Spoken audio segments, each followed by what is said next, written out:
I might as well go ahead and get it out the way because it's bothering me. I might as well go ahead and talk about it. All right. The first thing I'm gonna do is I'm gonna welcome you all to the DFS Sweatshop. I am your host, the DFS Jerusalem, and today we are going to be recapping 5 of our NBA games from last night's slate. We are going to be getting into our feature 4 players. We'll be reviewing my best lineup, and then checking out the point totals, looking at what we have to go look forward to for tomorrow's monster 11-game slate. But before we get into that, you know what? I usually reserve this for a certain period in the show, but I got to talk about this, man. I got to talk about this. MKG, what the fuck happened? What the fuck?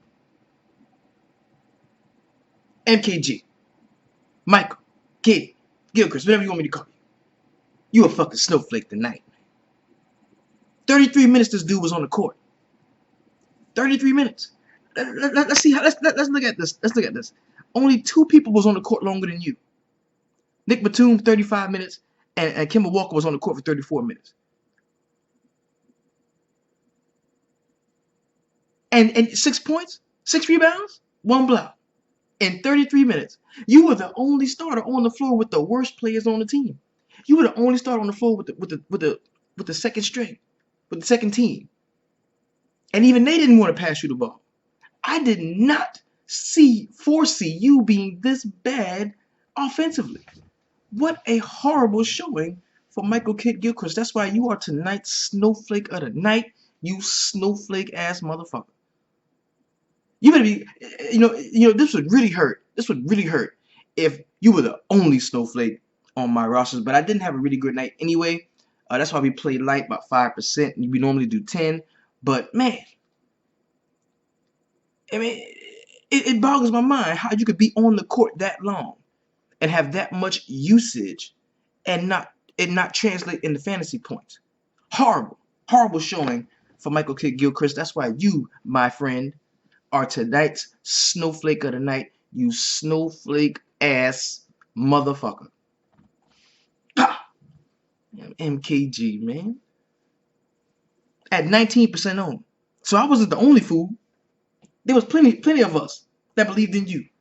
20% of everybody that had their money in their hand today was thinking about Michael K. Gilchrist is going to make me some money.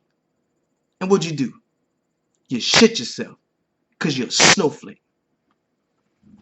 End of that rant. We threw that interception. We going to get the ball back. That was a pick 6. Yo, sorry ass.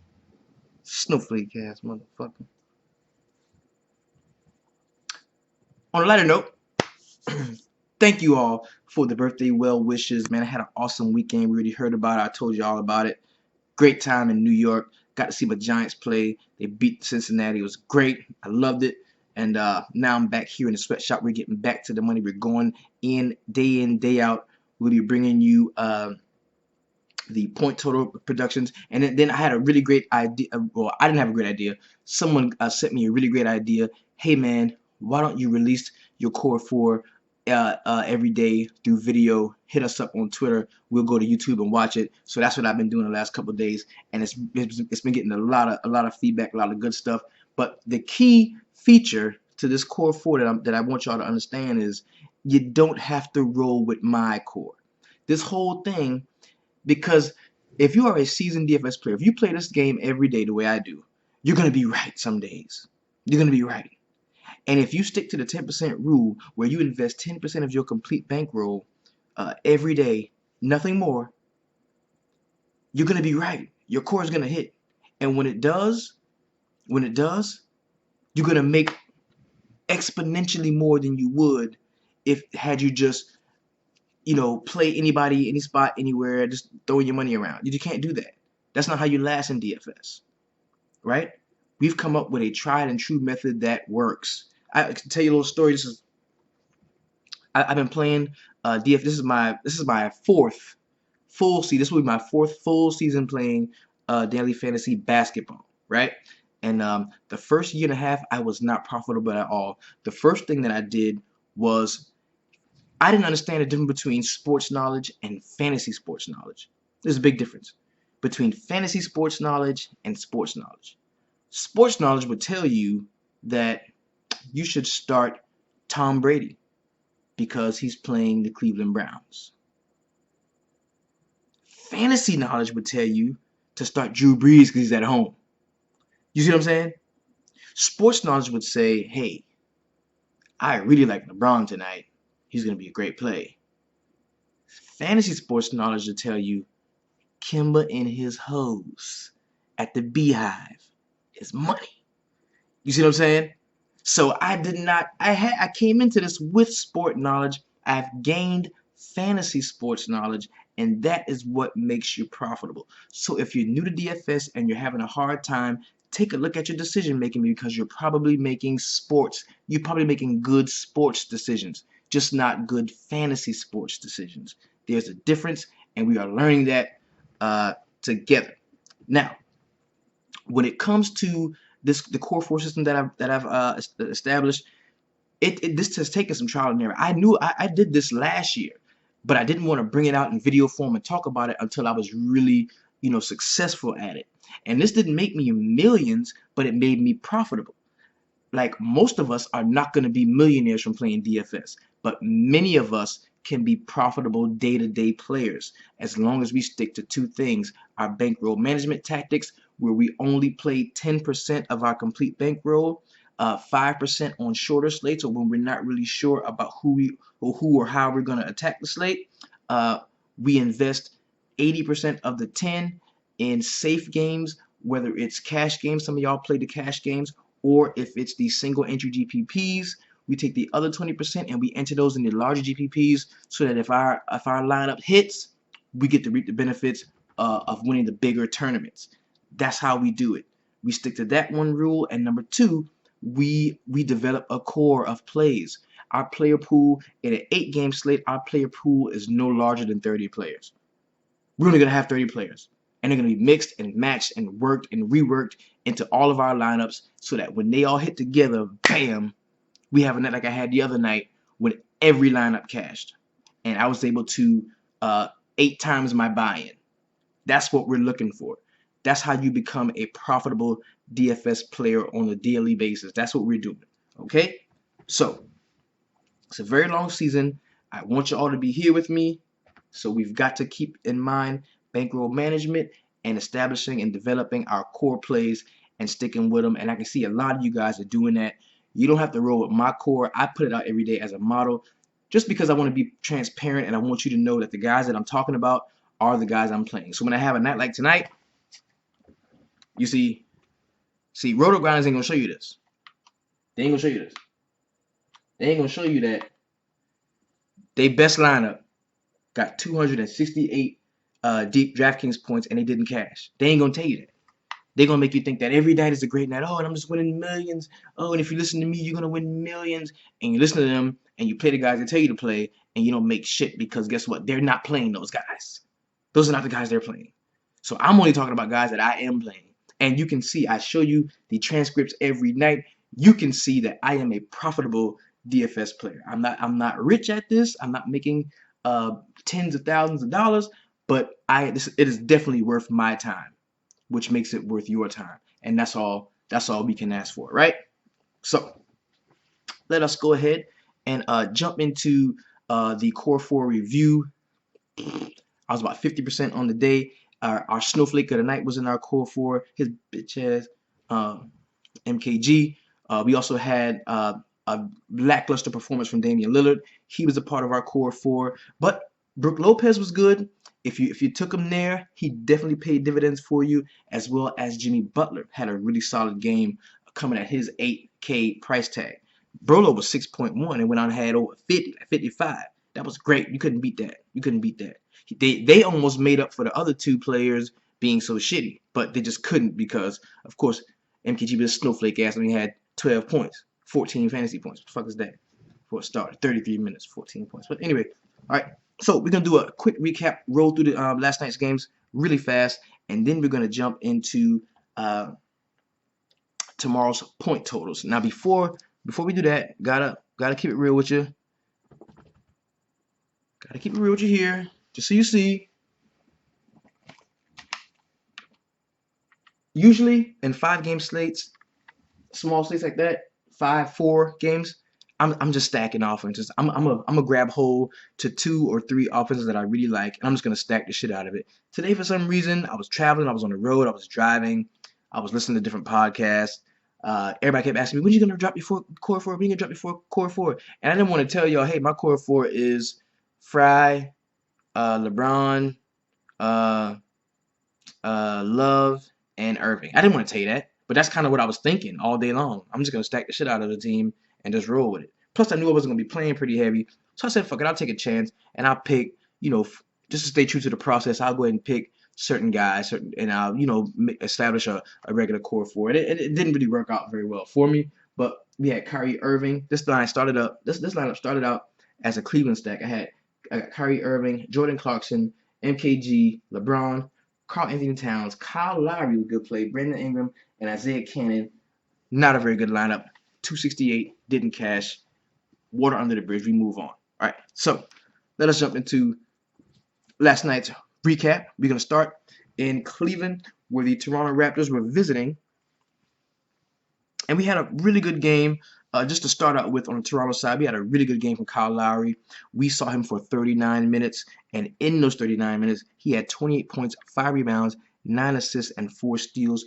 Really filled the stat sheet up for us. Got about 57 DraftKings points. That was a really great performance from him. DeMar DeRozan, I didn't think he was going to be able to make value, but the dude did it again. 26 points, 6 rebounds, 4 assists, and 3 steals. A great game for DeMar DeRozan. We also saw Jonas Valanciunas. He fell just one shy of that that double-double bonus with 9 rebounds to go at 14 points and 2 assists for him. Norman Powell started the game and had 28 minutes with 12 points, 3 rebounds, and 3 assists, and a block also. Terrence Ross played big minutes, man. 25 minutes for him. And in those 25 minutes, he had 18 points with 3 rebounds and 2 steals. Hit a couple big shots to keep him in the game later on. But on the Cleveland side of the ball, excellent game from LeBron James. Somebody asked me earlier, hey, man, you going to be fading LeBron? Fuck no, I'm not fading LeBron. I loved it. I loved the Cleveland side the whole day. I don't even know why I changed the lineup from a straight Cleveland stack. You could have started the starting 5 and been good. And the 6th man. You'd have been all right. But LeBron, he fell 1 rebound shy of that triple-double bonus. He had 28 points, 9 rebounds, 14 assists, and 1 steal in 38 minutes. The game was competitive, so we saw a lot of LeBron, which is always good. Kevin Love grabbed 13 boards to go at 19 points and 1 assist and blocked 3 shots in 34 minutes. Really good showing from him. We also saw Tristan Thompson get back into the action, really mixing it up, got 11 rebounds with 15 points and a block. Richard Jefferson started this game, and I hope nobody started Richard Jefferson. Enough said on that. Kyrie, 24 points, 5 rebounds, 4 assists, 2 steals. Really good game from him. He had a slow start. Second half, he really made up for it, and he definitely made value. Next game we're going to be getting into is going to be the Miami Heat at home against the Atlanta Hawks. Really great game from Hassan Whiteside, man. That dude, he's fucking nuts. He's fucking nuts. Really great game from him. He ended up being tonight's Heat Check player tonight. That is Hassan Whiteside. He's the Heat Check player of the night. He went out and played 38 minutes. Now, this is without Justice Winslow. This is without Goran Dragic. He was pretty much the only guy on the team that was worth rostering tonight.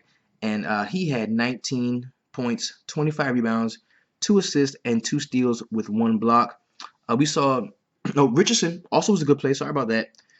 He was definitely a good play. He had 19 points, 4 rebounds, and 2 assists with 2 steals and 3 blocks. He filled it up. That was a really great game from Josh Richardson. And a lot of us weren't on him because we knew that the minutes were being restricted, but we should have known better with with so many guys being out that he was going to actually get out there and play some quality minutes, and that's what he did. Tyler Johnson, 14 points and 2 rebounds. Josh Johnson had 13 points and 4 rebounds off of the bench.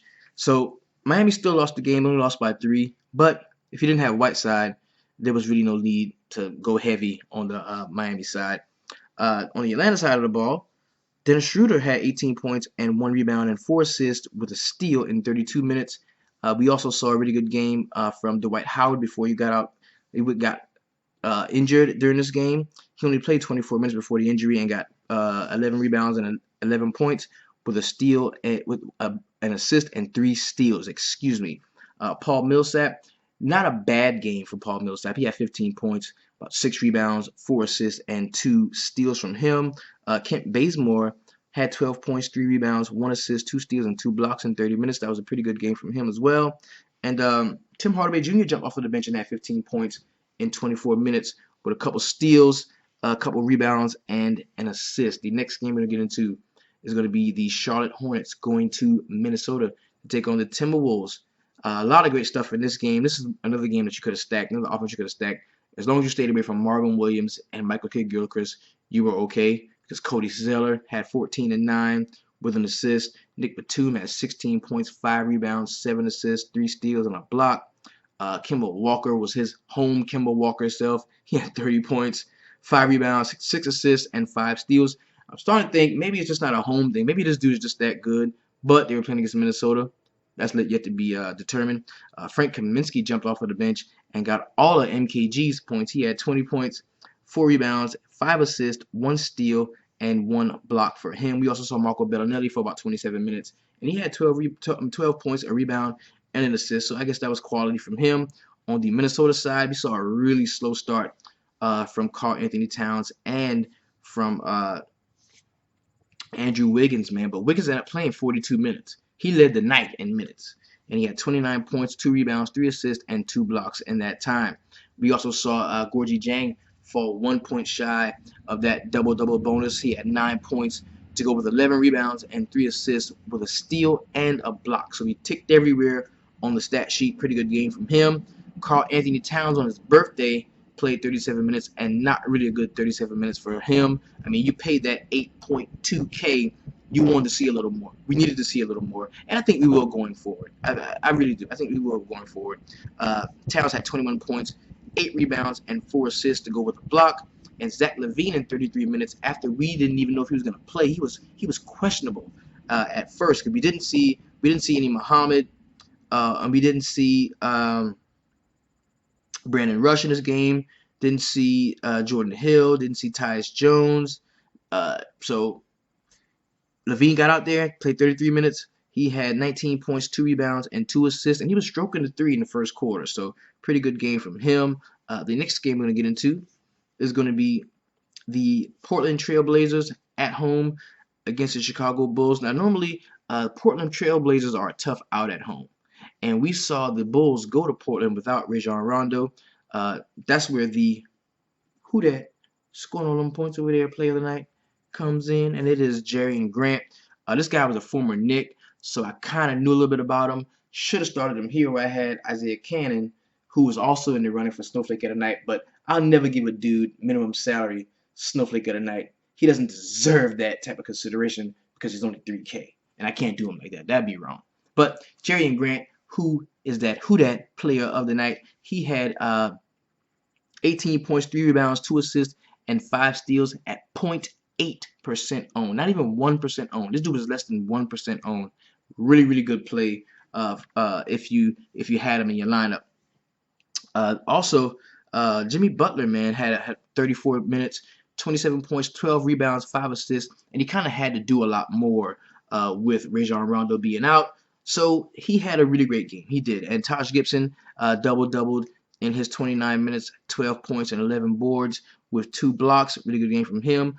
3 guys hit the double-double bonus in this game as well. We had Robin Lopez going back for some revenge, had 13 points and 11 boards for him with an assist and a block. Dwayne Wade even had a good game. 19 points, 5 rebounds, 5 assists, and 2 steals. And, of course, we got nothing from the Chicago Bulls bench. On the other side of the ball, Dame. This was not a Dame game. This was a damn game. This was damn. This wasn't Dame. This was damn. Damn. 38 minutes for my homie Dame Lillard. 19 points, 5 rebounds, and 4 assists to go with a steal. McCollum didn't even have a great game. 17 points, 4 rebounds, 4 assists with a steal for him. Miles Plumlee, not a great game from him. 9.6 rebounds, and 4 assists with a steal and a block. Allen Crabbe jumped off of the bench and had 15 points and 4 rebounds in 33 minutes. But this is a really underwhelming performance for the Portland Trail Blazers as a whole. I mean, they got their ass whipped. They lost this game by like 25 points. It was over before it was over. So the last game of the night, final game, was the game that everybody should have really had a piece of. We should have been a lot more invested in this game because these are two bad defensive teams that can kind of shoot the ball when they get a chance, and we should have taken advantage of that and got a lot more of these guys into our lineups.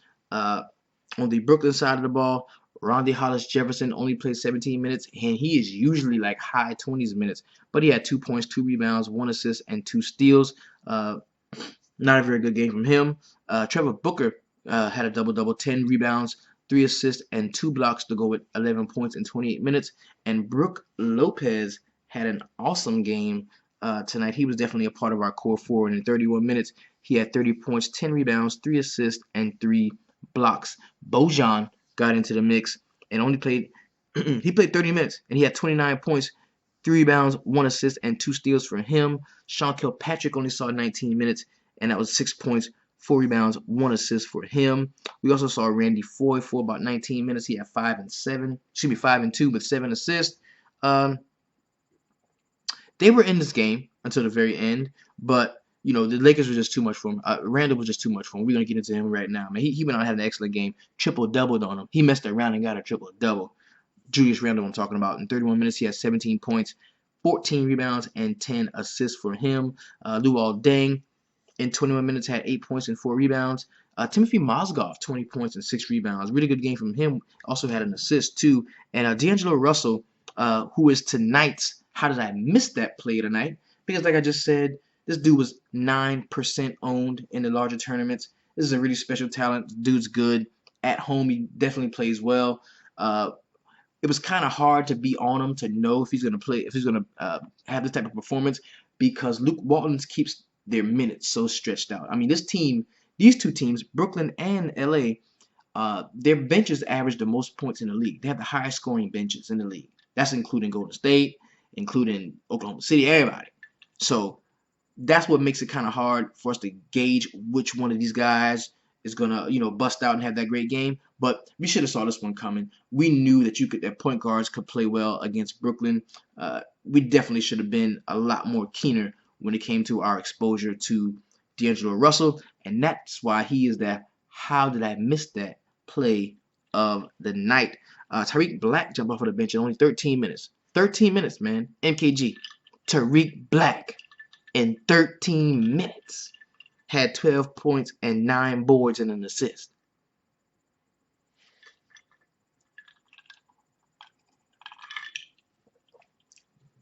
Nick Young, man, I think that ship has kind of sailed a little bit for the moment. Swaggy, they getting out there on Swaggy now. They ain't just letting Swaggy jack up threes all night. And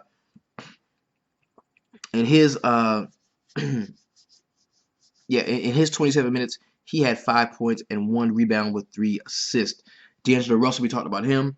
31 minutes, 32 points, 8 rebounds, 4 assists, and 3 steals. Had a really great game. Jordan Clarkson jumped off of the bench and only played 27 minutes, but he had 13 points, 4 rebounds, 3 assists, and 5 steals.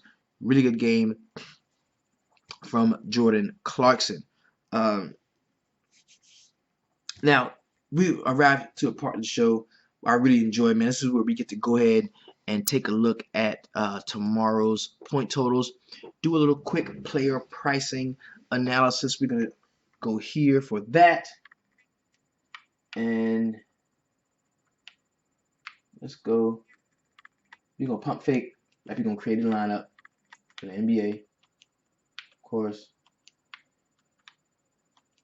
Bam.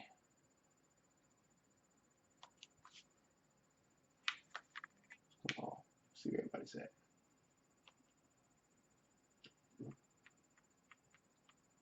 Now, like I said before I went to DC, James Harden is going to be like unrosterable for a little while. This dude is above 12K. That's ridiculous. There's no way that we can roster James Harden above 12K. There's no way. Even Westbrook at 11.9. No, there's no way. I can't do that. That's too much of my salary. There's no way. So immediately to me, these two guys are fades. I'm not playing him. I'm not playing him tomorrow at all. Zero. I will have zero exposure to James Harden and Russell Westbrook. I'm not doing it. Now, so we've got Anthony Davis. He's under 11K against Orlando. That's tasty. That's tasty. He's under 11K. We got LeBron James. His price has depressed a little bit. He was just 10.3. Now he's 9.8 here for LeBron. I don't know if you can see that. We got Steph at 9.4. Kevin Durant at 9.5. We got John Wall 9.2 at Philadelphia. Antetokounmpo at 9,000. I kind of like that at Atlanta. He's going to be seeing Paul Millsap. I kind of like that. We've got DeMarcus Cousins playing San Antonio. You know what I don't feel about. I don't roster people against San Antonio, but Chris Paul 8.8K. I don't care. Anytime that dude's that cheap, I can already see. I see the core forward like developing now. I already see it with some of the prices that's here. You got DeMar DeRozan is down to 8.6K playing Golden State. That's going to be a good game. Golden State and Toronto. You got Draymond at 8.2, Blake Griffin at 8.4. Isaiah Thomas is finally up to that $8,000 point, that 8K for him. Paul George at 7.9. I like that. I like Paul George at 7.9. Now we got to be careful because he's coming off of an injury.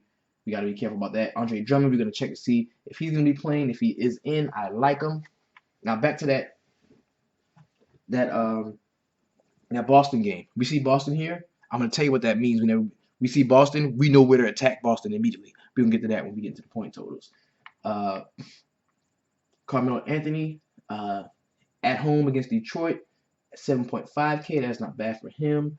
Avery Bradley went up 100, so he's 7.1K. Harrison Barnes still at 7K. Well, he's up to 7K. He was 6.1, I think, last time I saw him. Eric Bledsoe at 6.9. I like that. Yeah, I definitely like that. Porzingis 6.9. Rudy Gay 6.8. We gotta respect Rudy Gay, but it's not against San Antonio. I'm not rostering him against San Antonio.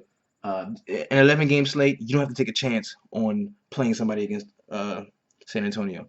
Ownership doesn't really matter as much on an 11-game slate because everybody's going to be fairly low owned.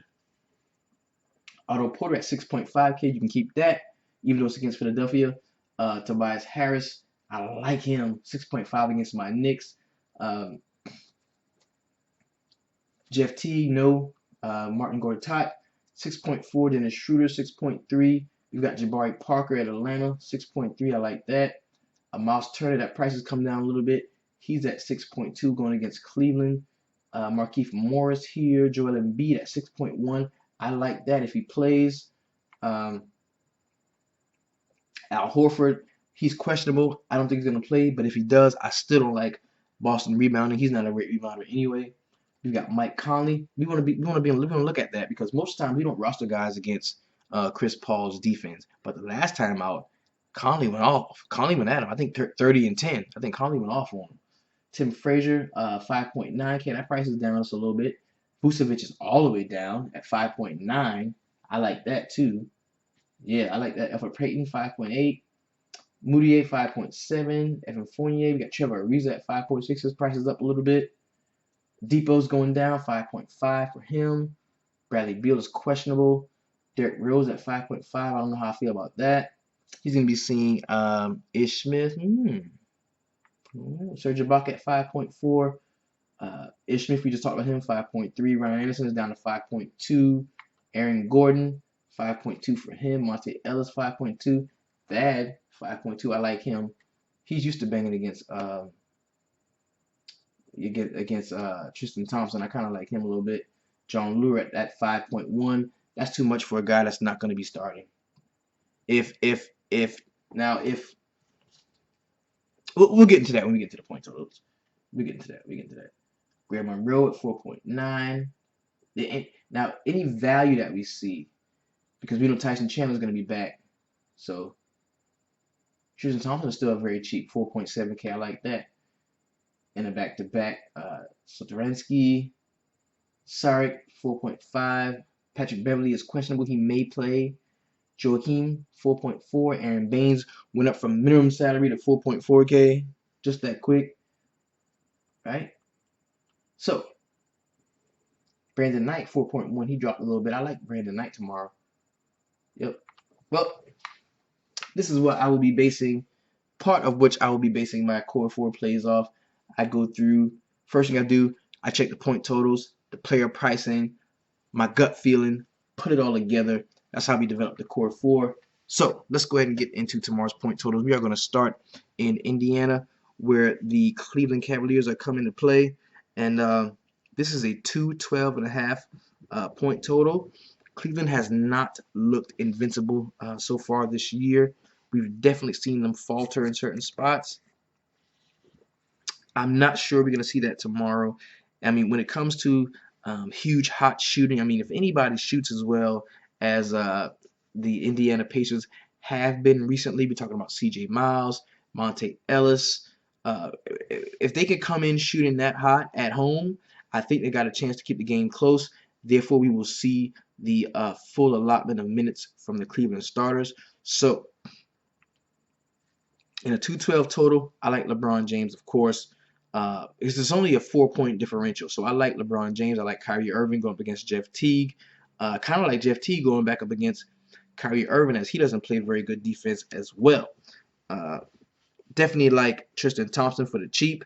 It would be between him and Miles Turner if I want to get a big from this game. But Miles, the price is up on him, so I would definitely go with Tristan Thompson if I was gonna, have a big invested in this game. So 212 points, 212 and a half is a really nice point total, and with that -4 point differential going in favor of the the Indiana Pacers, they're at home and they're getting 4 points, so they're a home dog. So that kind of says the game has a really good chance of being close. So I like a lot of guys from this game. Definitely. Definitely. Next game we're going to get into is going to be the New Orleans Pelicans going to the Orlando Magic. There is not a point total out on this game yet. We knew Anthony Davis was having issues with his back.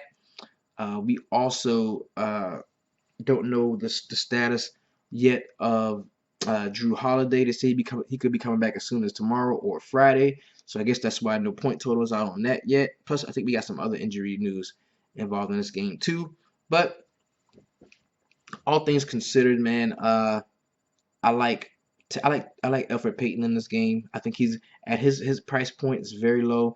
I think he's somebody that we can take advantage of. Also, healthy Anthony Davis. I like Anthony Davis, but I'm gonna be real with you. I'm gonna be real with you.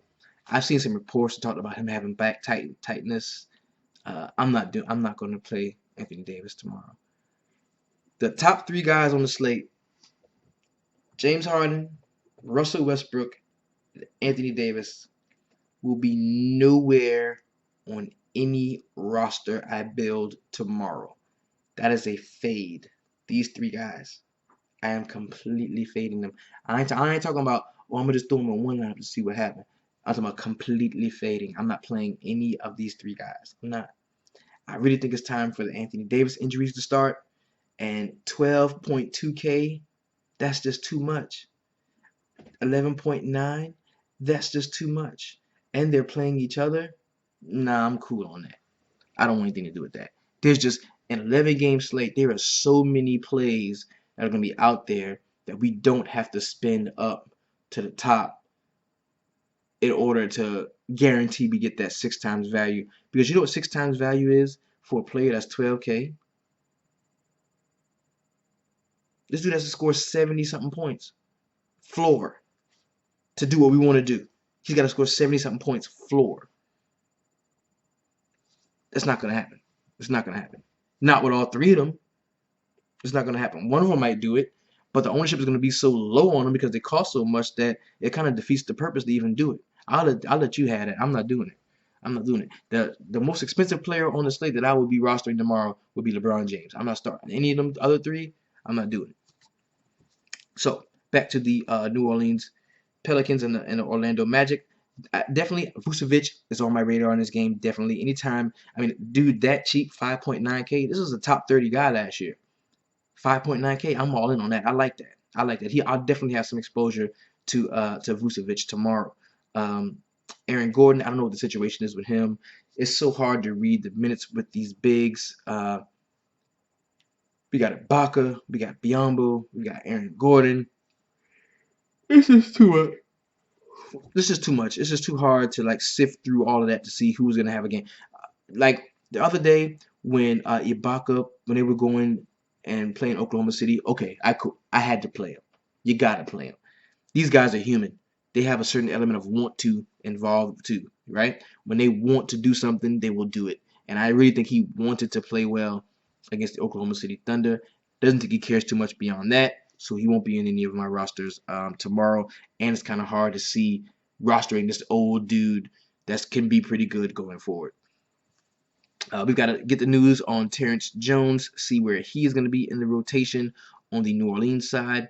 As I said, I don't like Tim Frazier very much. We know Jrue Holiday is coming back pretty soon, so there's going to be a lot of room. There's not going to be a lot of room on the roster for Tim Frazier, so we need to monitor that going forward. If I had to pick anybody this game that I would roster, it would be Vucevic, nothing else. Maybe Peyton. That's the furthest I would go. Orlando is at home, so maybe Peyton and Vucevic would be the only guys I roster from this game. Next game is going to be the Washington Wizards going to Philadelphia. Now, we know Philadelphia has been a tough out at home. This has been a really tough team, especially when Joel Embiid is on the floor. So I definitely like Joel Embiid tonight. Of course, I like John Wall. If John Wall's going to be playing, of course, I like John Wall against Sergio Rodriguez. He's going to destroy him, of course. Otto Porter, no, I'm good. Otto Porter is a 5K player. I'm not playing. I don't care. Ye scored 70-something points the other night. It's fool's goal. It's fool's goal. If you think it's going to happen again, you're crazy. 6.5 is way too much for Otto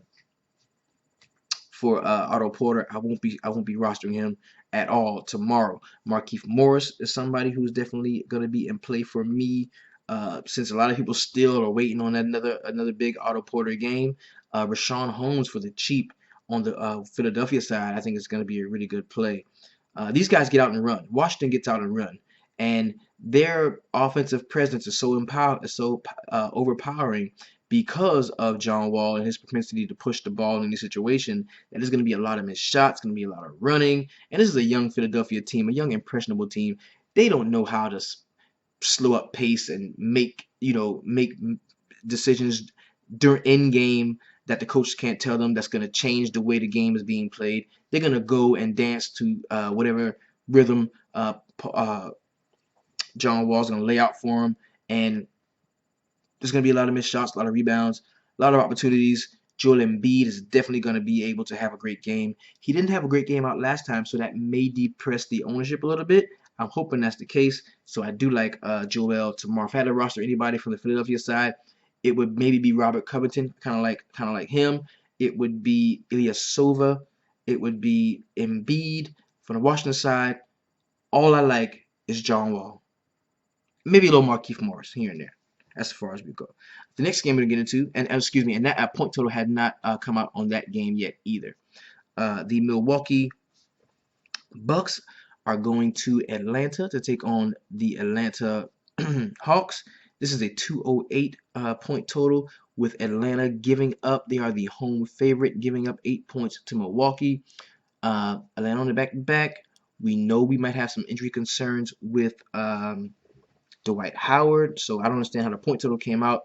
Maybe they know he's fine, or I don't know, whatever. But I could definitely see Giannis on this slate, Jabari Parker as well. Atlanta is a pretty good rebounding team, but I mean, you can bang the boards with them. You can definitely bang the boards with them. So that was where I would go if I was going to go anywhere on the Milwaukee side. It'd definitely be Giannis and Jabari Parker is definitely going to be a player to watch tomorrow. On the Atlanta side, I like Schroeder.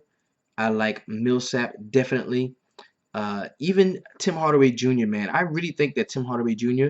is pushing for more minutes. Just somebody who could be the sixth man of the year if he got enough playing time. I think he's pushing for minutes. And with Kyle Korver not playing very well at all, Thabo Sefolosha is really good defensively, but he doesn't pack that scoring punch that Tim Hardaway Jr. does. So he's somebody I think that you can look at for the cheap if you wanted to, salary saver type of player. Next game we're going to get into is going to be the Dallas Mavericks going to Boston to take on the Celtics. There is no point total available for this game because we know Crowder may be out. I believe he was looking at maybe coming back one day this week. He could be back tomorrow. We know that Dirk Nowitzki is not going to be playing, so that's going to be way more usage for Harrison Barnes. We know I talk about this every time. Every time we get into a Boston slate. Two things about Boston. I love the stacked Boston offense. I definitely like Isaiah Thomas. I like Avery Bradley. I like Marcus Smart. I like the stacked Boston offense, but I like to attack Boston bigs because they are one of the worst rebounding teams in the NBA. And here we can do that for the cheap. I mean, we can do that for cheap if we're going to be attacking Boston's front court in terms of rebounding. We can do that for cheap. I like Harrison Barnes in this game. I also believe David Lee is the big for the Dallas side. No, Bogut. Excuse me. Andrew Bogut is the big for the Dallas side. And he's very cheap. And, I mean, he's not a great rebounder either, but, I mean, he's a better rebounder than any of them cats. Boston is a horrible rebounder team. I take the big against Boston every time they're on the slate. That's just something that I do. That goes right along with Kemba at home. Boston bigs. Target them on rebounding. So, JJ Barea is going to be a pretty hot commodity in this game. Price is high on him. I don't really like him too much. I didn't start him even last time he was out. Barely made value. He's not going to score 50 or 60. So, like, he doesn't have the upside to justify, being almost 7K. Like a little teeny 7K guy who's going to get you 35 points. That's cool. I want the possibility of 6, 7, 8 times value if I'm paying that much. Once I'm paying 6K or above, you're a player who I feel not only are you going to meet value at the 5x, but you have the ability to go 10x if you can. You feel me? You can get damn near 60 if the stars align themselves correctly, and that's just not something that I feel when we talk about JJ Barea. Wesley Matthews definitely not in play for me. He's going to see some Avery Bradley defense. But I do like Harrison Barnes. I think he's going to have to become a pretty good rebounder. So and what better team to grab 10 boards and score 25 points against than the Boston Celtics. So I like Harrison Barnes tomorrow. To go along with the Boston side, we talked about that. Avery Bradley, Marcus Smart. Maybe you can get in a little Olenek if he's still cheap. And, of course, Isaiah Thomas is a player I really like. Next game, and that game doesn't have a point total on either. Next game we're going to get into is going to be the Detroit Pistons going to the New York Knicks. My New York Knicks. There is no point total on this game because we don't know the status of Andre Drummond yet. Please be vigilant. Stick to Twitter. Follow the Detroit Pistons beat writers. See what they have to say. Make sure you know what's happening before lineups lock at 7. And in this game, I like Tobias Harris, of course. On the Detroit side, I like Ish Smith. I think he'd be a really good play against Derrick Rose defense, which is no defense. KCP might even be a good play. I think there's a lot of places you can go if Drummond is out. If Drummond is out, they're going to have to pick up the scoring and defense from somewhere. And I think it can be the perimeter players, especially the wings, especially Tobias Harris. He's one of my favorite small forward plays on this slate. I really like Tobias Harris in this game. On the Knicks side of the ball, the only guy that I would roster, and I already thought about this, only guy that I would really roster, I like Porzingis. I love him. Because if he's down there with Aaron Baines, he can draw him out, knock down the jump shot, even in some cases the three-point shot. John Lure, he can shoot pretty good too, so I might like John Lure a little bit. If we get the word, that Drummond is out, I like John Lure and Aaron Baines too to go with Porzingis. So there's a lot I like on the Detroit side, and just one player I like on the New York Knicks side. The next game we're going to get into is a game I'm not going to have a lot of exposure to. Well, I take that back. I'm going to have some exposure to this game because if what these prices are telling me is that James Harden is going to have the best game. This is what this says. This price says that James Harden is going to have the best fantasy performance of the night. That's what this says.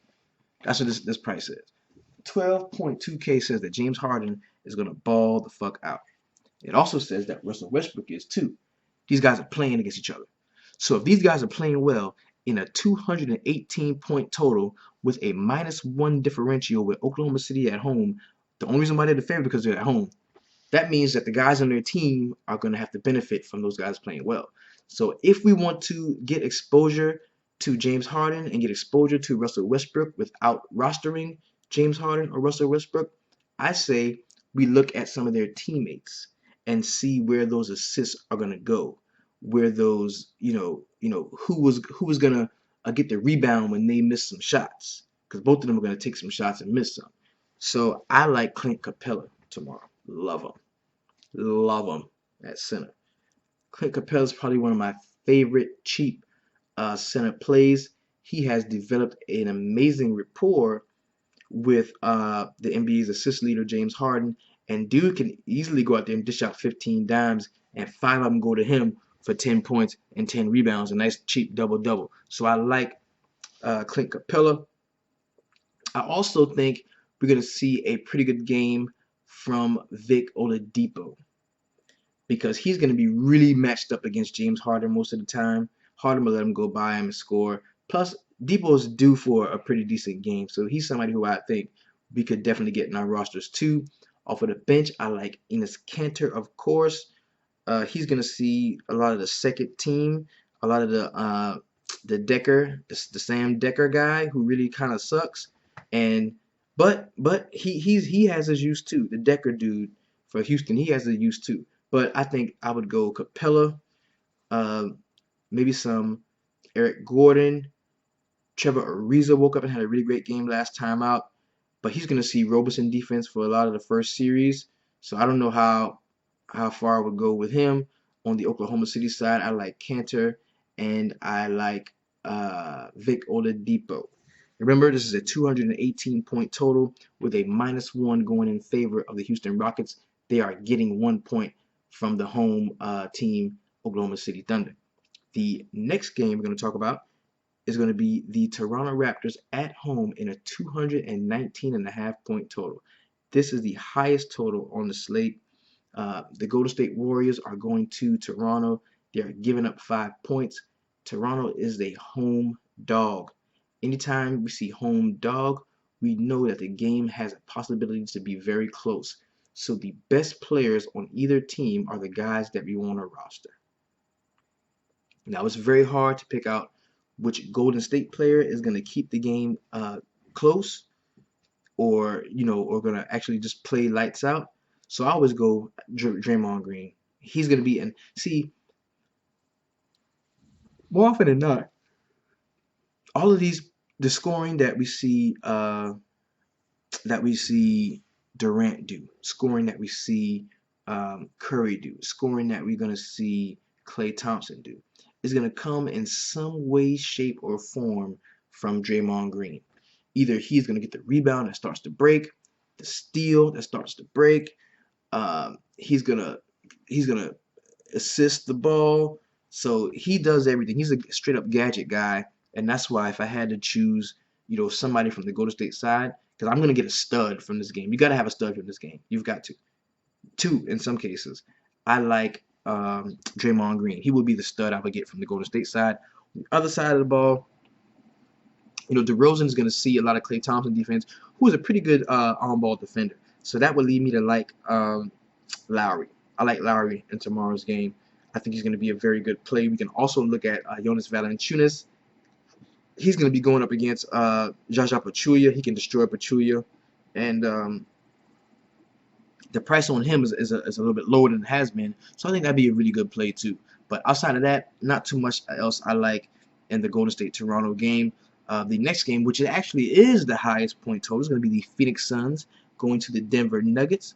This is a 221.5-point total with Denver at home giving up 4.5 points to the Phoenix Suns. A lot to like in this game. What do we know? Do we know if Lynn's going to be starting? Do we know if Tyson Chandler's going to be starting? I know he practiced with the team today, so there's a good chance that he is going to play. If he does play, I like him. I'm kind of done with the Jokic-Nurkic thing. Until they kind of figure that shit out, I don't think I'm going to have too much to do with that, because you got the Jokic, the Nurkic, Darrell Arthur. Then you got Kenneth Faried. I'm really not going to – their bigs are not where I'm going to do my dirty work. tomorrow's slate, I'm going to be more along the perimeter when it comes to the Denver Nuggets, because we know that Gary Harris is going to be out for at least 4 more weeks. More Moutier. We know that Will Barton is out. Jamal Murray is going to be in play for the cheap. Pretty good players I like there. On the Phoenix side, we can definitely look to Tyson Chandler if he plays, or Alex Len if he starts, either one. A lot to like on the Phoenix side. I like Bledsoe. I think he's going to be a really good play in this game too, as well as Devin Booker. Now, Devin Booker doesn't really do a lot on the peripherals. He's just a straight scorer. But, I mean, 221 point total. I mean, he can score. He can score, and he can yeah, go ahead and score. I'll take that. I'll take that. So I like Devin Booker. T.J. Warren is always in play.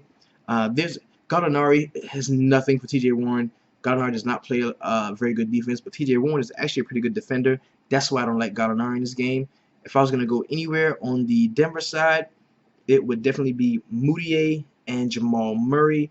On the Phoenix side, I like a lot. I like Booker. I like Bledsoe, of course.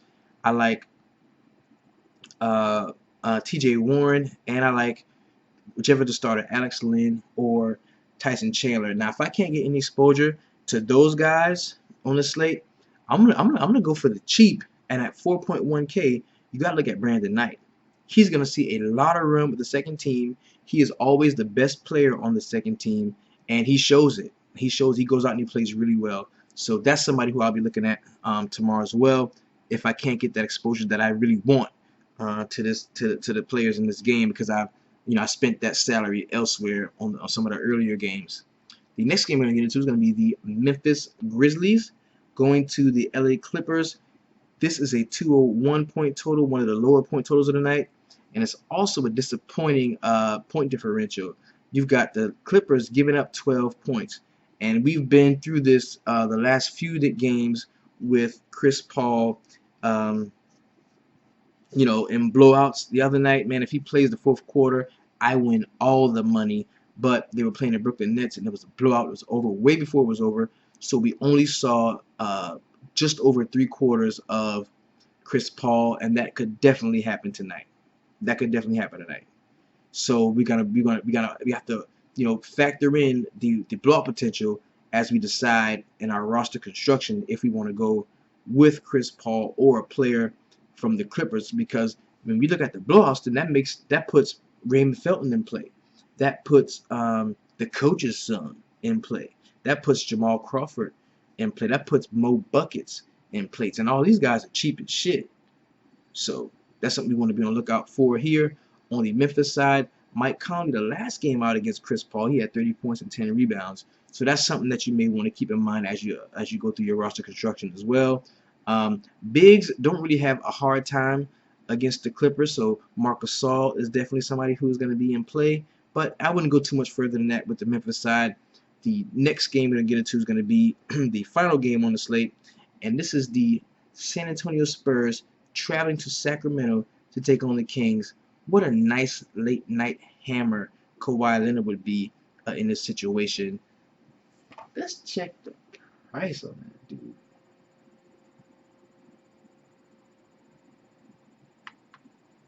What's the price on Kawhi Leonard? Let me get my visual aids right quick. Oh.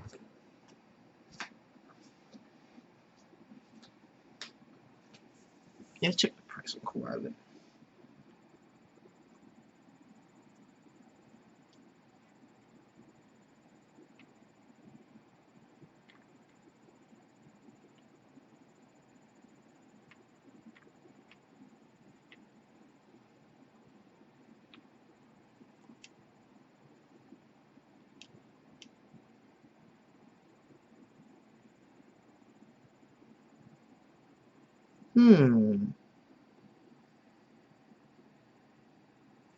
Why they don't have them on?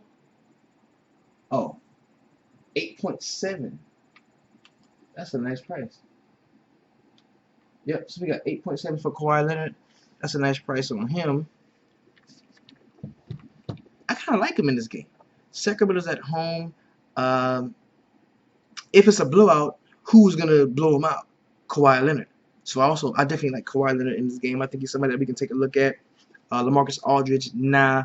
Boogie, nah. Um, uh, uh, nah. I don't like too much from this game. I don't like too much. Unless we get some pop news where, oh my God, I'm sitting all my starters and I'm calling up a guy from the D League that's pretty good, and like Tim Frazier, you know what I'm saying, and he's gonna play because he was on the San Antonio Spurs last year, and that's what happened. Unless he does that, I say we go Kawhi for the late night hammer. Leave it at that. Don't like Rudy Gay. Don't like Don't like nothing else too much from the San Antonio or the Sacramento side. So we have gone through tomorrow's 11-game slate. This has been your DFS Jerusalem. I just want to thank you all, man. If you want to support the show, there is a link. You should see it on the left side. You see on the left side, it says support the show. YouTube, you're definitely welcome to do that. Or if you wanted to send something to my personal PayPal, there's also a link in the description to that. Just want to thank you all for coming along with me. It was a pretty rough night tonight, but that's why we stayed the course and we follow. Remember, we follow our bankroll management guide as well as our roster construction using our core 4. It's going to be a really great week. Thank you all. I am your DFS Jerusalem, and you can follow me on Twitter at DFS Jerusalem. Signing off. Let's get this money and have a very profitable Wednesday. Peace, y'all.